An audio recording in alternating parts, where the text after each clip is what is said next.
Hello friends, मेरा नाम है चंदन सिंह और आप देख रहे हैं YouTube channel JNV pro technical.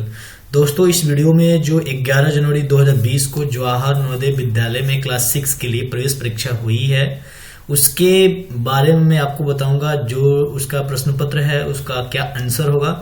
4 खंड थे, चारों खंड का मैं आंसर आपको बताऊंगा। पेपर एक ही में बताऊंगा, आप उसको देखकर अपने क्वेश्चन को मैच कर लेंगे। ठीक है फ्रेंड्स, तो आप लोग मेरे साथ शुरू से लेकर लास्ट तक बने रहें और मैं रिक्वेस्ट करूंगा कि अगर आप मेरे चैनल पर पहली बार आए हैं तो चैनल में लाल वाले सब्सक्राइब बटन को क्लिक करके चैनल को सब्सक्राइब कर ले, साथ ही बेल आइकन को प्रेस कर दे।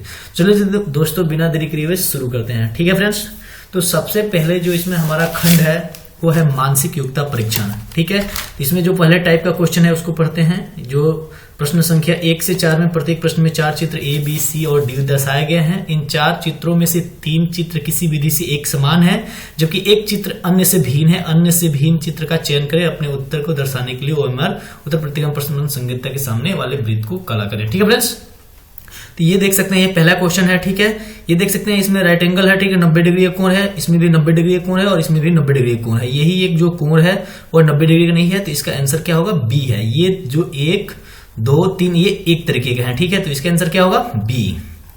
अगला क्वेश्चन देख सकते हैं आप। इसमें आप देख सकते हैं ये वाला जो एक सर्कल के अंदर सर्कल बना हुआ है, इसमें सर्कल के अंदर सर्कल बना हुआ है, इसमें भी सर्कल के अंदर सर्कल बना हुआ है और ये एरो तीनों में है, बट इसमें इस सर्कल के अंदर सर्कल नहीं बना हुआ है और ये एरो का जो निशान है वो भी क्या है? रॉन्ग साइड में है। इस सबकी अपेक्षा गलत है। ठीक है फ्रेंड्स, तो इसका आंसर डी होगा। तो आप इस तरीके से देख सकते हैं, काफी नॉर्मल क्वेश्चन है।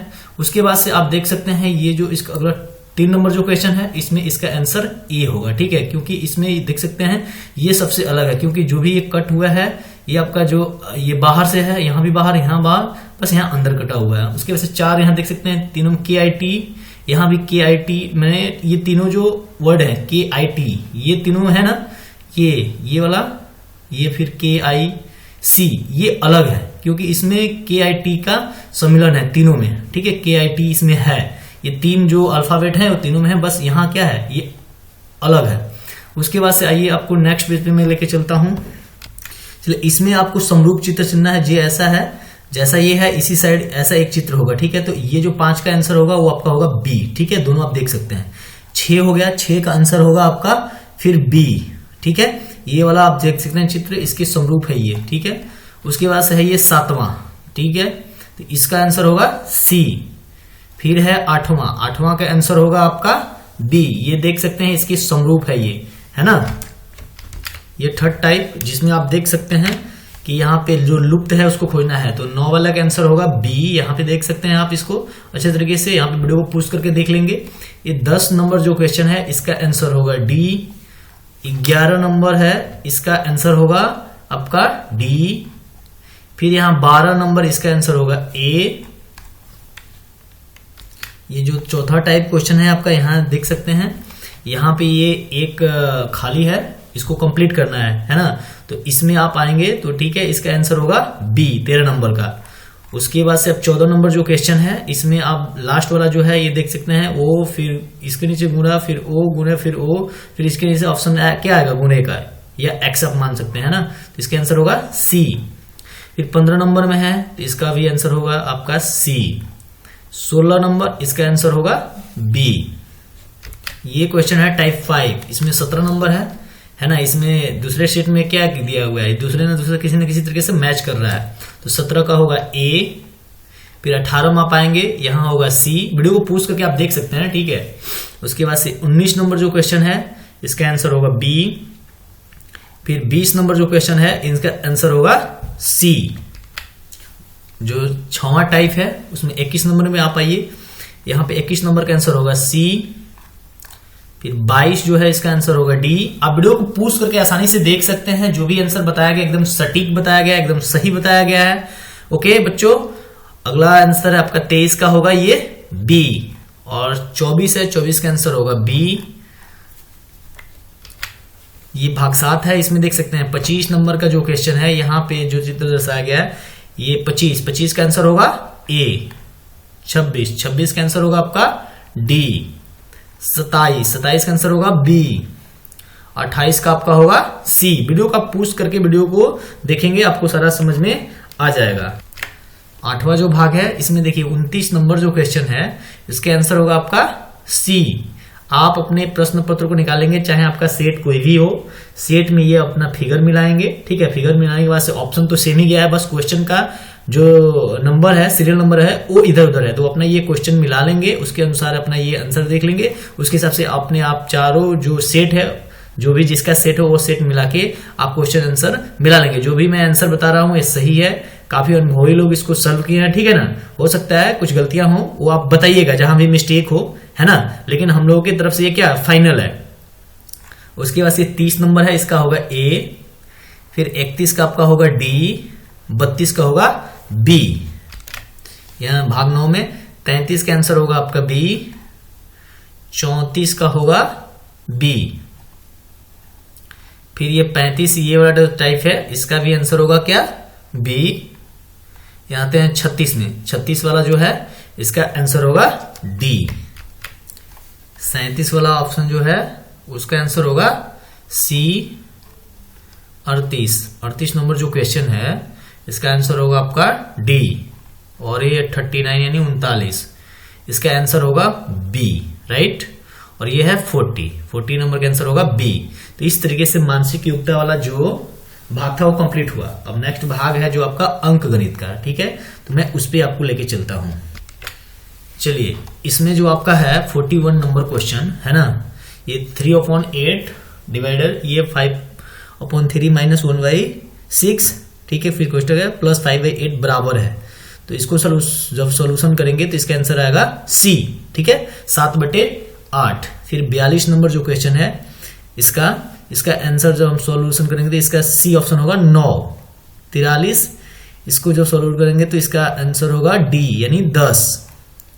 44 नंबर का ऑप्शन होगा डी 141.75।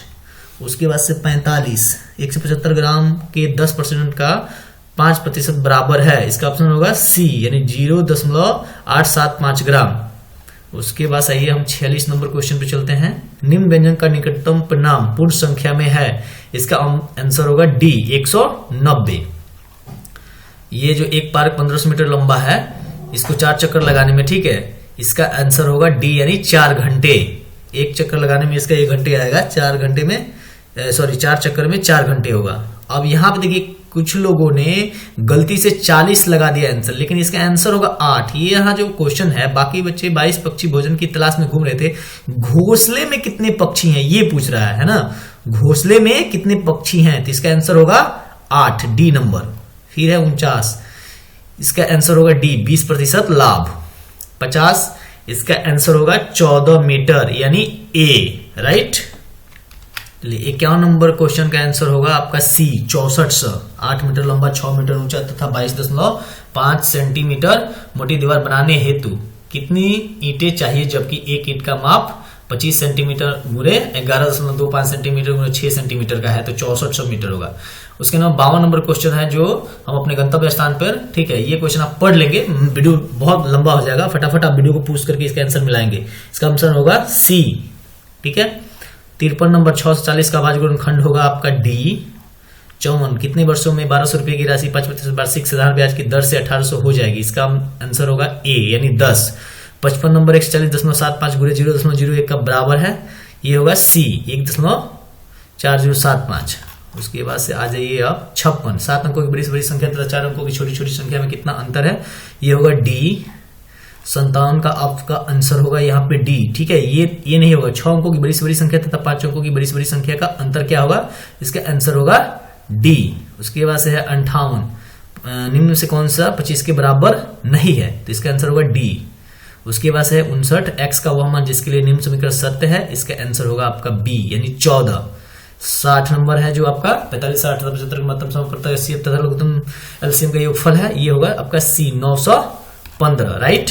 उसके बाद से चलिए मैं लेके चलता अगला क्वेश्चन। ये जो है आपका भाषा परीक्षा है, ठीक है। तो इसमें आप ये जो गद्यांश दिया हुआ है इसको अच्छा से पढ़ना है ना। अच्छा से आप इसमें पढ़ लेंगे। पर्यटक, मनोरंजन और शैक्षिक दोनों ही होता है। इसे सदा ही शिक्षा का महत्वपूर्ण अंग माना गया है। यूरोप में किसी नवयुवक को तभी पूर्व शिक्षित माना जाता है जब वह यूरोप के बहुत से देशों को भ्रमण कर चुका हो। प्राचीन भारत में भी हमारे ऋषि पर्यटन के महान मूल्य को समझते थे। उन्होंने इस सबका पवित्र कार्य बना दिया है कि वे भारत के विभिन्न भागों में स्थित तीर्थ स्थानों में घूमे। इससे भारतीयों में एकता की भावना को प्रोत्साहन मिलता है। पहला क्वेश्चन है, यदि कोई वास्तविक शिक्षा पाना चाहे तो उसके लिए डैश का करना महत्वपूर्ण है। ये होगा पर्यटन। निम्नलिखित में से कौन सा शब्द मनोरंजन का समानार्थी है? 62 नंबर क्वेश्चन, जिसमें होगा मन भावन। 63 नंबर क्वेश्चन, डैश स्थानों की यात्रा करना प्राचीन भारत में पवित्र समझा जाता था। तीर्थ स्थानों की यात्रा, है ना। 64 नंबर, लोग यदि अधिक डैश करें तो क्या करें? पर्यटन। अधिक लोगों के साथ आप घूमते हैं तो क्या आपको दूसरों में एकता का अनुभव कराता है। उसके बाद पैसा ऋषि वह व्यक्ति है जो डैश होता है, विद्वान होता है ना। उसके बाद से आ जाइए आप ये अनुच्छेद 2 में, इसको अच्छे से आप पढ़ लेंगे। यह है अग्नि शमनकर्ताओं के बारे में क्या सत्य नहीं है? वे अपने जीवन पर कभी कोई संकट नहीं आने देते हैं। इसका आंसर होगा सी। ये है आपका किसी अग्निशमन को आग बुझाने के लिए तैयार होना पड़ता है मिनटों में। उसके बाद से अग्निशमन जान हथेली पर लेकर प्रस्तुत रहते हैं। डैश का अर्थ है वे अपना जीवन संकट में डालते हैं, है ना। उसके बाद से है आपका 69, अपनी हाथों से चलाने का आज से है अपने हाथों से काम करना। ये 70 नंबर जो क्वेश्चन है, घटित होने का अर्थ वही है जो डैश का यानी होना। घटित में होना, जैसे आपदा को या आग लग गया या बाढ़ आता है तो यह क्या होता है? स्वतः हो रहा है। तो घटित का अर्थ है होना, है। ओके, अगला क्वेश्चन आप देखिए 71 नंबर, गद्यांश पढ़ने के बाद से, हेमा अपने बिस्तर पर लेटी थी क्योंकि वह सोच रही थी कि क्या पहना जाए। इसका आंसर होगा सी। वह कोई भी कपड़ा नहीं पहन सकी क्योंकि उसका जो आंसर होगा क्योंकि कपड़े उसे फिट नहीं बैठे। आंसर होगा डी। संग्रह का समानार्थक शब्द है इकट्ठा करना, संग्रहित करना। इसका ऑप्शन होगा ए, इकट्ठा करना। हेमा है लालची, स्वार्थी, दानी, कृपण। तो ये होगा दानी। दान करना का विपरीतार्थक है लेना। दान मतलब होता है देना। सौंपना, बांटना, खर्च करना ये अलग चीज हो गया। ये दान यानी दान आप किसी को देते हैं तो इसका विपरीतार्थक क्या है? कोई लेना यानी लेना, है ना। उसके बाद से आइए आपका ये क्वेश्चन। ये जो क्वेश्चन है, अनुच्छेद का मुख्य उद्देश्य हमें डैश के लाभ में बताना है। तो यहाँ पे ये साइकिल चलाने के बारे में बात कर रहा है।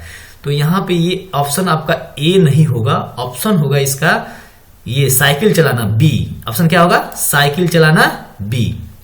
अब एक लेखक ने कहा कि साइकिल चलाना परिवार के लिए अच्छा है, तो इनमें से कौन सा सही नहीं है? ठीक है, तो इसमें से देखिए, इसमें से कोई अस्वास्थ्यकर गैस नहीं निकलता है, यह तो सही है। ये भी सही है ना जी, इसमें से कोई गैस नहीं निकलता है। इसे पेट्रोल अथवा डीजल के बिना चलाया जा सकता है, ये भी सही है। इससे वातावरण प्रदूषित नहीं होता है, ये भी सही है। चौथा है, इसकी सवारी सभी आयु वर्ग के लोग कर सकते हैं।